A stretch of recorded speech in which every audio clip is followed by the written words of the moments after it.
नमस्कार किसान भाइयों, आपका स्वागत है मेरे YouTube चैनल दिवाकर में।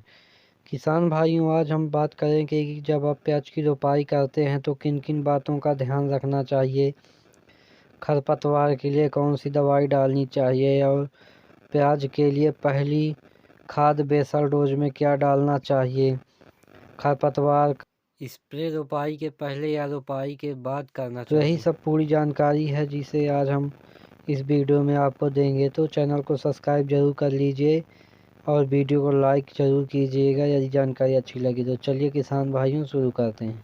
किसान भाइयों, जब आप प्याज की रोपाई करते हैं तो रोपाई करने से पहले आप खरपतवार नाशक का स्प्रे करें। खरपतवार नाशक का स्प्रे करने के लिए आपको पेंडामेथिलिन खरपतवार लेना है, जो कि किसी भी कंपनी का ले सकते हैं। इसकी 1 लीटर मात्रा प्रति एकड़ के हिसाब से होती है, तो आप एक 15 लीटर टंकी स्प्रे पंप में आप 100 ml प्रति टंकी के हिसाब से दवा डालकर पहले स्प्रे कर दें क्यारियाँ बनाने के बाद। इसके बाद आप प्याज की रोपाई करें तो 1 महीने तक पेंडामेथिलिन आपके खेत में खरपतवार को उगने नहीं देगा। किसान भाइयों, ये तो एक तरीका होगा पेंडामेथिलिन डालने का। दूसरा तरीका मैं आपको बता रहा हूँ जो कि 100% कारगर है। दूसरा तरीका ये है किसान भाइयों की, जब आप प्याज की रोपाई कर देते हैं तो उसके 24 से 48 घंटे के अंदर आप पेंडामेथिलिन का स्प्रे कर सकते हैं। इसमें क्या होता है किसान भाइयों की, जब आप पानी देते हैं खेत में तो दवाई आपकी जो होती है तो वह पानी के साथ बहकर आपके खेत के निचले हिस्से में नहीं जाती है, जिसके कारण दवाई पूरा एक परत बना लेती है, जिसके कारण दवाई का रिज़ल्ट जो है बहुत अच्छा आता है। ये मैंने स्पेशली अपने खेतों में किया किसान भाई, तो मैं आपको यही कहूँगा कि आप ये दूसरा तरीका अपनाइए, जिसमें आपको 100% रिज़ल्ट मिलेगा और 30 से 40 दिन तक आपके खेत में खरपतवार बिल्कुल नहीं उगेगा।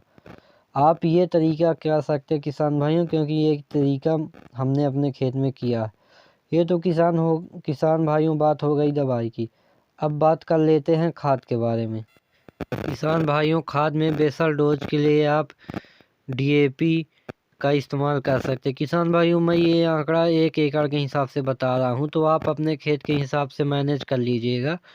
किसान भाइयों, DAP आप 1 एकड़ में 50 kg किसी भी कंपनी का यूज कर सकते हैं। उसके साथ किसान भाइयों 10 kg प्रति एकड़ के हिसाब से आपको सल्फ़र का प्रयोग करना है, जो कि सल्फ़र 90% आता है, वो वाला सल्फ़र जो दानेदार फॉर्म में आता है। शुरुआती अवस्था में आप पाउडर फॉर्म का इस्तेमाल नहीं कर सकते, क्योंकि वो ज़्यादा घुलनशील होता है, जिसके कारण जल्दी ही घुलकर मिट्टी में मिल जाता है।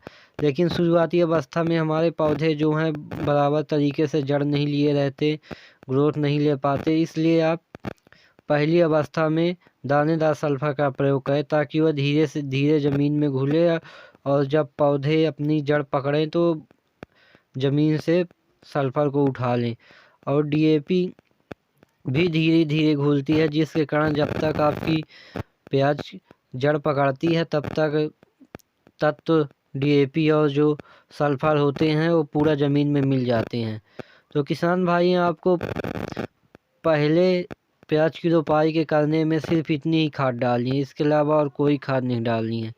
ये प्राथमिक अवस्था में आपको इतनी ही खाद देनी है, 50 kg DAP, 10 kg सल्फ़र प्रति एकड़ के हिसाब से। अब किसान भाइयों, जब आपकी रोपाई 1 महीने के लगभग हो जाती है तो इसके बाद खरपतवार उगने स्टार्ट हो जाते हैं। तो खरपतवार जब उग आएँ और 2 से 3 पत्ती के हो जाएं, तब आप खरपतवार नाशक का स्प्रे कर सकते हैं, जैसे अडामा की डेकल आती है, गैलीगॉन आती है, ऑक्सीफ्लोरोपेन चौड़ी पत्ती के लिए आता है। तो ये आप किसी भी कंपनी का ऑक्सीफ्लोरोपेन लेकर, ये टेक्निकल नाम लेकर आप अपने प्याज की खेती में खरपतवार के लिए स्प्रे कर सकते हैं। और किसान भाइयों, रोगों को नियंत्रण करने के लिए आप हमेशा ध्यान दीजिए कि यदि आपके पौधे में हल्का पीलापन दिखे तो आप फंगिसाइड और इंसेक्टिसाइड का स्प्रे टाइम पर करती है।